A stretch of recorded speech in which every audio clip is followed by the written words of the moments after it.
Alright guys, welcome back to Section 7.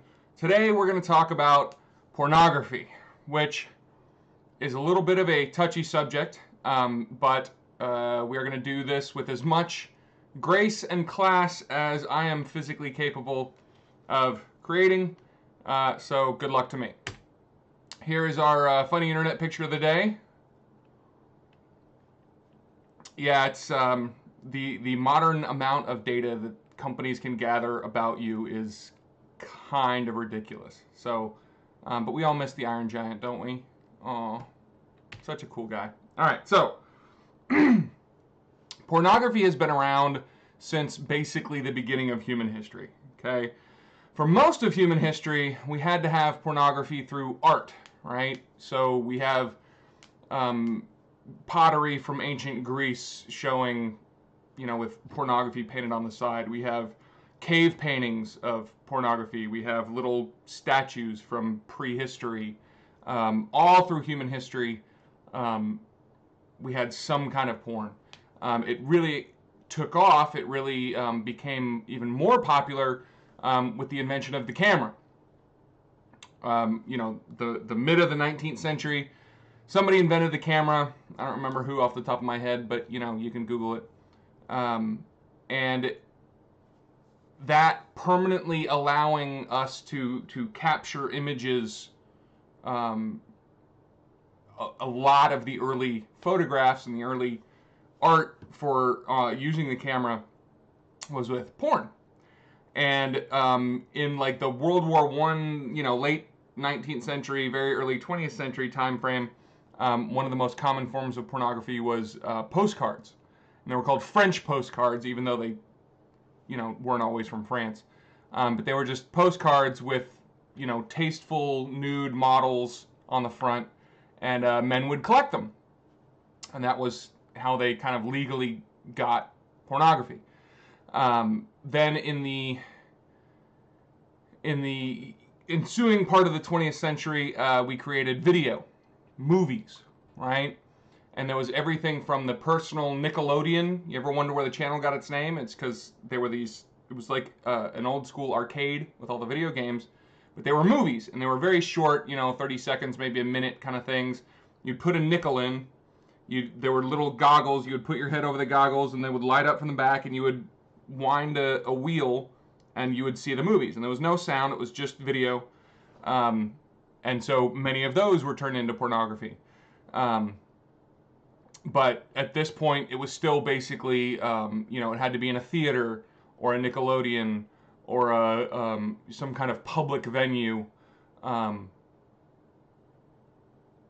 then there was, in the 50s, Playboy magazine. Playboy magazine was a huge kind of expansion in pornography's reach in the United States. And it was able to send nude ladies. You could get them sent right to your home, or you could go down to the nearest convenience store and pick up a copy. And it was classy. It wasn't seedy or underhanded or dirty like the other magazines of the day were. It was okay for proper people to consume. The Polaroid camera, for the first time, really allowed people to make their own pornography. Because you didn't, prior to that, cameras, you had to take the film into a processing facility and have them process it for you. And many of them would refuse to process any pornographic images. But even if they didn't refuse, they would still, it was still kind of embarrassing to want to take naked photos of you and your girlfriend or whoever to get processed at these film processing places. But Polaroids, when the picture, there was no processing needed, you just took the picture and then you instantly got a copy. That saw another rise in pornography use and consumption, but still you couldn't really trade it very well. You just kind of had to make your own. But then in the late 70s, early 80s, the VCR. VCR was a huge deal. Finally, not only could you get porn in the home, but you could get commercially produced videos of porn that you could watch in the privacy of your own home. That was a very, very big deal in the pornography world. Because, you know, it was embarrassing. It caused a lot of stress. It was kind of uncouth, dirty to go out to a pornography theater. So for most people, if you wanted to watch video pornography, you were kind of out of luck until the arrival of the VCR. Now you could get it in the privacy of your own home. You didn't have to deal with the public. You didn't have to sit on, you know, theater seats that you didn't know what the last guy who sat there did, kind of thing. That was a very big deal. And then there was the internet. The internet was even bigger. It was in being able to bring pornography to the home, because now you don't even have to go to the store to buy the tapes. Even that part you can, even the consumption, the purchasing part you can do from the privacy of your own home. And a lot of the internet pornography was free. You didn't have to purchase it at all. It was completely cost neutral. Once you had the internet, there was no additional cost to getting pornography. But with the early internet, it was very difficult because the speeds were slow. So, you know, you were basically limited to only pictures. Any given picture was of poor quality, and it would take a long time to download. You know, the pictures back in the early internet days would come in kind of line by line, you know. And if somebody picked up the telephone while you were downloading that file, well, there goes the rest of the download. But as the internet got faster and faster and faster, got cheaper, got more ubiquitous, there was more and more and more pornography on the internet. Everything from photos to videos to live streaming to animation to all kinds of pornography. Essentially any kind of pornography you want at this point you can find on the internet. And in fact, there was a Carnegie Mellon investigation or research thing where they found that 80% of all the images on the internet are pornographic, which is kind of ridiculous if you think about it. But so in the modern day, there's a few different aspects of pornography that you kind of have to know about. The first is sexting. All right, this combines the words for sex and texting. So, you know, people get their phones out and they text back and forth. Well, in the 21st century, people, especially young people, have started combining texting with sex, and it can be merely words. They can describe, you know, oh, I'm doing this, I'm doing that, you should do this, you should do that. Or with the availability of camera phones, they can actually send pictures or videos to each other in real time using their phones. This is especially problematic when the people are, say, high school students in their first relationship. There's a lot of social pressure on young people today to take naked pictures of themselves and send them to their boyfriend or girlfriend. And if they're under 18, that's illegal. So that's a very big deal in kind of modern pornography,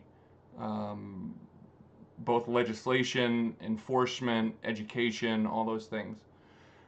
Fetishes. So fetishes are kind of specialized things that people sexualize. So some of the more, I don't want to say common, but some of the more famous fetishes are things like feet. You know, people will have a sexual attraction to feet. And there's fetishes for clothing, different kinds of clothing, you know, maids' uniforms or nurses' uniforms or something like that.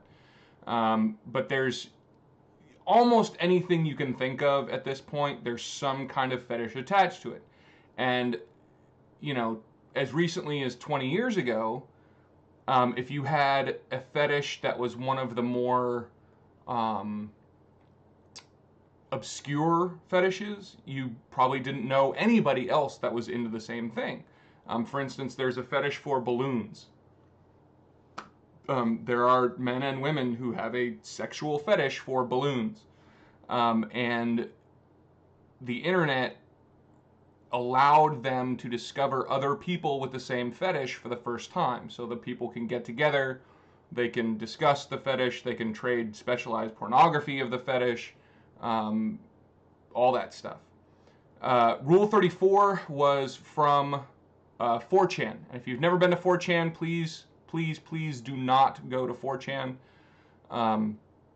But they put out kind of the rules of the internet. And the most famous one was Rule 34, which Rule 34 of the internet states there is porn of it, no exceptions. So it doesn't matter what subject you think up. It doesn't matter what kind of strange, weird scenario or whatever you can get in your head. Somewhere on the internet, there already exists porn of that thing. And it's kind of a recurring internet joke where, one person on a forum or a chat room or something will post some very, very strange, kind of out there pornography, and the replies will just be Rule 34, right? Another big modern day thing or phenomenon on the internet with pornography is cam girls. There are women who make their entire living, and as I understand it, it's a very good living, just at home with a webcam, like the one I'm using to make this, but they spend it naked. And people will come into their chat rooms, and the people can kind of spend money to get the girls to do different things. So, somebody in the room will say, oh, I really want you to do this thing or use this toy or, whatever. And the girl will say, okay, well, pay me $20 or $50 or $100 and I'll do that.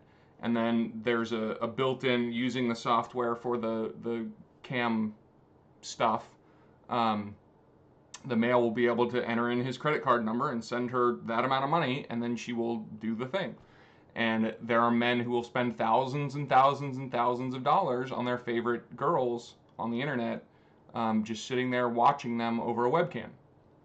A few years ago, there was a famous incident where there were some cloud storage facilities, where people, like on your cell phone, you take some pictures, you send them up to the cloud, so they're not stored on your phone anymore, they're actually stored somewhere on the internet, but you can access them whenever you want.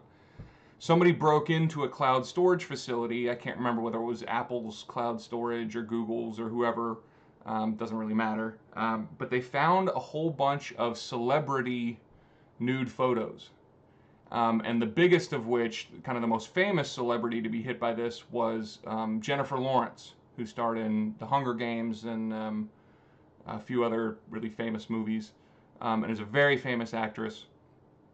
And she had her nude photos that she had taken privately and had sent to a boyfriend or something. But these photos were supposed to stay between them. And because this account was hacked, they were, the hacker broke in, collected all these photos, and then released them to the public. And it wasn't just Jennifer Lawrence, it was multiple people, but this was kind of this famous release of celebrity nude photos that they ended up calling the fappening, after a famous internet euphemism for masturbation. But that carried kind of very serious legal consequences, because releasing somebody's nude pictures like that without their consent is a crime in most states. We'll talk about that in a minute. But the big future thing, kind of the future of pornography, is virtual reality. They already have some virtual reality goggles. Usually, it's you put your cell phone in a case that goes around your eyes, and then it gives two different screens to each eye, and they're slightly different, which makes it look 3D.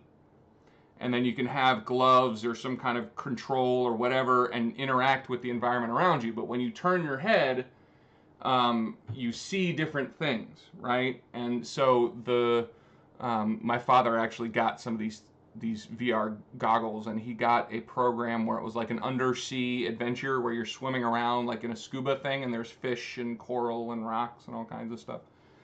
And it was really cool because you put on these goggles and then you kind of look over here and there's some fish and stuff, and you look down and then you look over here and it's a shark, and really, really interesting stuff. But of course, any technology like that is immediately going to be, I don't want to say co-opted, but adopted by the pornography industry, as basically all technology in human history up to this point has been.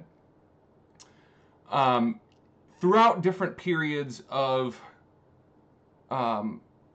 society, people have had different views of pornography.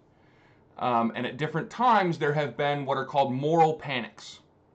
And moral panics are when society kind of focuses on a certain issue and starts being really upset about that certain issue, usually for no apparent reason. They just kind of decide to be upset about it for coincidence's sake, who knows. But in the 80s and early 90s, I remember there was a huge moral panic about Dungeons and Dragons.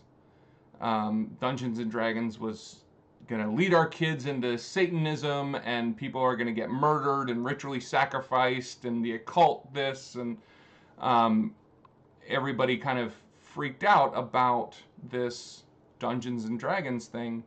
And it kind of came out of nowhere, and then it just kind of went away out of nowhere. But for a few years, everybody was terrified of Dungeons and Dragons. And in fact, Tom Hanks made his first ever movie. It was a made-for-TV movie called Mazes and Monsters. Was all about Dungeons and Dragons panic. And there have been different moral panics about pornography kind of throughout human history, in different cultures and different times. And people start seeing, pornography is going to rot children's souls, and it's bad and it's horrible, and it's kind of just happens over and over and over and over again, and people don't quite realize, I think, that pornography has really been very, very common throughout most of human history and most human cultures. In fact, when they were archaeologically excavating Pompeii, it was an ancient Roman city that got covered by the volcano roughly 2,000 years ago. They kept being astonished at how much porn they were finding. So even in ancient Rome, in cities like Pompeii, there was just pornography everywhere. So it has been with us through basically the entirety of human history, and it probably will be with us throughout the rest of human history, however long that may last. But what we really need to look at, and what we really need to distinguish between, is what is deviant and what is illegal. Okay? So deviant just kind of means socially frowned upon. So if somebody has a fetish for feet or balloons or any one of a number of other kind of obscure fetishes, that can be seen as deviant, because most of society would look at those people as weird or abnormal, maybe shun them a little bit. But it's not illegal. I mean, there's no law against having a fetish for those things. It becomes illegal when there is a specific law against it and a punishment for violating that law. And in the United States, there's a few things that make pornography illegal. For the most part, pornography is legal. Because we have the First Amendment, the right to free speech, that includes pornography by Supreme Court decision. But there are things that can take pornography and make it illegal, even in the United States. Number one, if there's an underage actor. Throughout every state in the country, it is a federal law that actors in pornography must be 18 years old or older. So if you have pornography of somebody 17 or under, that is illegal everywhere in the United States. It is also underage viewers. Okay? I believe it's also a federal law that you have to be 18 to view pornography. If you are under that age, it is illegal for you to consume any kind of pornography, even if it's free internet pornography that you can just click, click, click, click, click, and get and go see. It is still illegal for you to view that. Pornography involving animals is illegal in a lot of places. the kind of theory there is that animals cannot consent to sex, even though their biological drives might obviously get them to perform a sex act. Animals can't consent to having sex or being filmed having sex. And in many cases, the human actors in those kinds of pornographic videos are not exactly consenting. They're either drugged, or they're under some kind of monetary duress, or they're not, they're just not able, they don't have the full mental capacity to consent when they're making those movies. So because of that, most places have just banned them outright. If the pornography depicts rape, that is also illegal. Now, the question is, if it's actually rape that is being filmed, that is definitely illegal. If it's kind of pretend rape, if it's what's called in the pornography industry consensual non-consent, i.e. she really did consent to this, she's just acting like it's rape, that's a little more of a gray area, because especially for the viewer, a lot of times there's not really a way to tell that this is actually consensual. Is it real rape, or is it just fake or acting rape? Revenge porn is illegal in most states, although not all. Revenge porn essentially means, a boy and a girl are dating. The girl sends the boy private nude images. Later on, they break up. Boy is very upset at girl, so he takes the girl's nude images and posts them somewhere on the internet in order to embarrass her or shame her. That is illegal in most places. In fact, my state just passed a law just 5-6 years ago, something like that, making that a felony. And they have entire websites in the places where it is legal devoted just to this, where scorned lovers can post nude images of their exes. And a lot of times what's really scary is that they will post their Facebook account, like a link to their Facebook account, their address, their phone number, all kinds of kind of disturbing, harassing, stalking kind of behavior, which is very bad. I'm very glad my state made that illegal. Prostitution is also illegal, whether it's on the internet or off the internet. But prostitution is very popular on the internet. You can order a escort to come to your house very easily. And then finally, there's sexual harassment. Any kind of sexual harassment involving pornography, whether it's sending somebody images or asking for images or any kind of sexual harassment like that, that is all illegal. Now, this chapter we're focusing only on kind of everything but the underage actor part of it. We're going to talk about child porn in the next chapter. So this chapter is just on kind of all the rest of this. But there are places that have what are called obscenity laws. And those obscenity laws are governed by this Supreme Court case, Miller v. California from 1973. And kind of the definition of pornography, there was another case called U.S. v. Dost, where the Supreme Court justice, I don't remember which justice it was, but he said, this is one of my favorite lines in Supreme Court history. He said, I don't know what pornography is, but I know it when I see it. Right? So Miller v. California, this was an attempt to kind of quantify that, to kind of say, how can we put into law, I know it when I see it. Okay? And what they said was, it is obscenity if the average person, so not somebody, not a porn producer, but not a nun, using contemporary adult community standards, i.e. in the place and time that this thing was displayed, that we're trying to determine if it's pornography or not. Contemporary is time and community is place. So would the average person in the time and place that this thing was displayed believe that the piece lacks serious literary, artistic, political, or scientific value? So in other words, Michelangelo's David obviously has artistic value. I think basically everybody in the art world would agree to that. So even though it's a nude, even though it shows a naked man, because it has that serious artistic value, it's not pornography. If it didn't have that serious artistic value, then it would be pornography. And this, this is as close as we can really get to having a flexible definition that can change based on time and place of what pornography is and what it isn't. But it's still a big debate. It's still a fight, especially in the art community, but also in lots of different kind of areas of life. Where does nudity cease to become art or a political statement or free speech? And when does it become obscene? When does it become pornography? But anyway, we will finish up this chapter in the next section, and then we will move on. So thank you for watching.